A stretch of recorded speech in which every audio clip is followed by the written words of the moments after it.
नहीं, step down तो मोदी जी ने करना चाहिए। मोदी जी के लीडरशिप में चुनाव लड़ा है, तो मोदी जी को कोई बहुमत नहीं मिला है बीजेपी का। जरूर महाराष्ट्र ने देवेंद्र फडणवीस को हराया है। महाराष्ट्र की बीजेपी की कमान देवेंद्र फडणवीस के हाथ पर थी, कंधे पर थी। जिस प्रकार की गंदी राजनीति के बरं खलनायक देवेंद्र फडणवीस थे महाराष्ट्र में, उसका पराभव जनता ने किया है। बीजेपी 23 सीट थी, 9 पर आई, उसके जिम्मेदार देवेंद्र फडणवीस है। पार्टी तोड़ो, miss use of power, miss use of agency, राजकीय विरोधकों को जेल में डालो, हाँ, उनके ऊपर गलत तरीके से इल्ज़ाम लगाओ, ये सब ये हमारी महाराष्ट्र की परंपरा नहीं थी राजनीति की। ये देवेंद्र फडणवीस ने शुरू किया है, तो रोने दो उनको। और ऐसे नाटक राजनीति में बहुत चलते हैं। सर, आपने कहा कि पहले आप मोदी जी को सरकार बना देंगे, पहले आप इसको लेकर। देखो, मोदी जी बहुत बड़े नेता है, विश्व के नेता है। हम छोटे लोग हैं बहुत, उनके सामने इतने हम छोटे लोग हैं। वो तो विश्वगुरु है ना, वो तो देवपुत्र है, काशी पुत्र है। तो अगर उनके पास बहुमत भी नहीं है तो भी उनको अधिकार है सरकार बनाने का, क्योंकि राष्ट्रपति महोदय उनके हैं। तो उनको सरकार बनाने तो, जैसे कोई बुजुर्ग होता है तो हम बोलते पहले आप भाई, पहले आप, तो पहले आप मोदी जी बनाइए।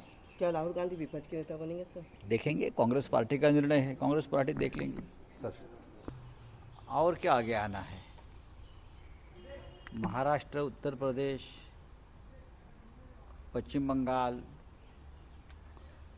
ऐसे स्टेट्स है जहां मोदी और शाह जी ने सबसे ज़्यादा आतंक मचाया था, बहुत बड़ा आतंक मचाया था। महाराष्ट्र में तो सबसे ज़्यादा सबको परेशान किया। सत्ता जो होती है वो देश और जनता की सेवा और विकास के लिए होती है। यहाँ डेमोक्रेसी है, लोकतंत्र है। लोकतंत्र में अपने विरोधियों को भी महत्व दिया जाता है।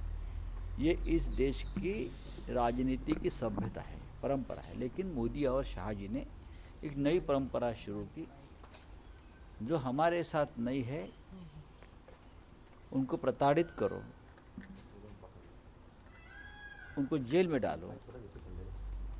महाराष्ट्र में और पश्चिम बंगाल में, उत्तर प्रदेश में ये हुआ, तो वहाँ की जनता ने उनको सबक सिखाया। प्रभु श्री राम भी उनको नहीं बचा पाया।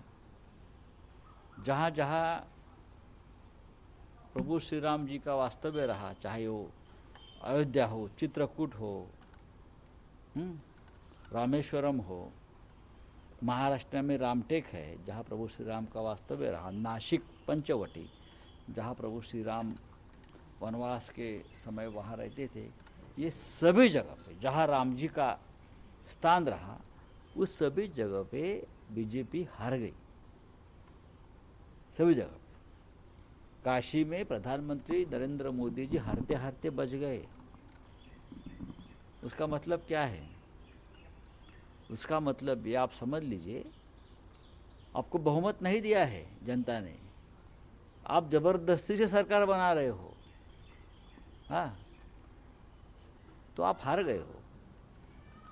फिर भी आप सरकार बना रहे हो, तो लोकतंत्र में हम विरोधी है, फिर भी हम आपको शुभकामनाएं देंगे। देवेंद्र फडणवीस को आपने विलन कहा, वो विलन ही है। इतनी कटुता से हम कभी बात नहीं करते, यह हमारी परंपरा नहीं है, हमारे स्टेट की, महाराष्ट्र की। लेकिन महाराष्ट्र की राजनीति में गंदगी फैलाने का काम देवेंद्र फडणवीस जी ने किया है। ये हमारी महाराष्ट्र की परंपरा, संस्कार कभी नहीं था। हमेशा हमने, सत्ता आती है, सत्ता चली जाती है, लेकिन हम नेता हो, कार्यकर्ता हो, हमेशा एक दूसरे के साथ बहुत ही मधुर रिश्ते रखते थे। कभी एक दूसरे के खिलाफ बदले की कार्रवाई से हमने काम नहीं किया। किसी नेता या पार्टी के खिलाफ यंत्रणा, सिस्टम का दुरुपयोग नहीं किया। लेकिन ये शुरुआत देवेंद्र फडणवीस जी ने महाराष्ट्र में की है, और इसीलिए उनकी पार्टी जमीन पर आई है, आज करेंगे। सर कांग्रेस अध्यक्ष है नाना पटोले तो उसमें आश्चर्य की बात क्या है, विशाल पाटिल कांग्रेस से बिलोंग करते हैं, उसका जो घर की परंपरा है वो कांग्रेस की है। कांग्रेस पार्टी ने उसको निकाला नहीं था पार्टी से। अब मैं मानता हूँ चुनाव हो गया है, चुनाव खत्म हो गया है, तो हम सब भूल गए। वो चुनकर आए हैं, लोगों ने उनको वोट दिए हैं, वो महाविकास अघाड़ी में रहेंगे। सर ऐसी भी चर्चा है कि उद्धव जी को वापस एनडीए में लाने की कोशिश की जाएगी, उद्धव जी को, ऐसी भी चर्चाएं हैं सर। ये गलत है, अफवाह है। अगर कोई इस प्रकार का सोच लेकर अफवाह फैलाता है तो मैं इतना ही कहूँगा, अगर हमारे मन में ये विचार आता है तो ये जनता के साथ द्रोह होगा, गद्दारी होगी, बेईमानी होगी। हमें कभी नहीं करेंगे, सरकार नहीं चलेगी। ये सरकार की उम्र लंबी नहीं है। मोदी जी खुद 75 साल के हो गए हैं, इतना मैं कहूँगा।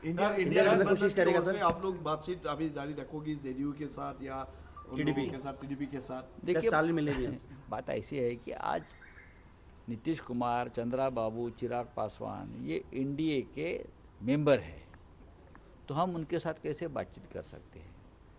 लेकिन चाहे नीतीश कुमार जी हो, चाहे चंद्रा बाबू हो, ये सबके दोस्त है, सबके प्यारे हैं।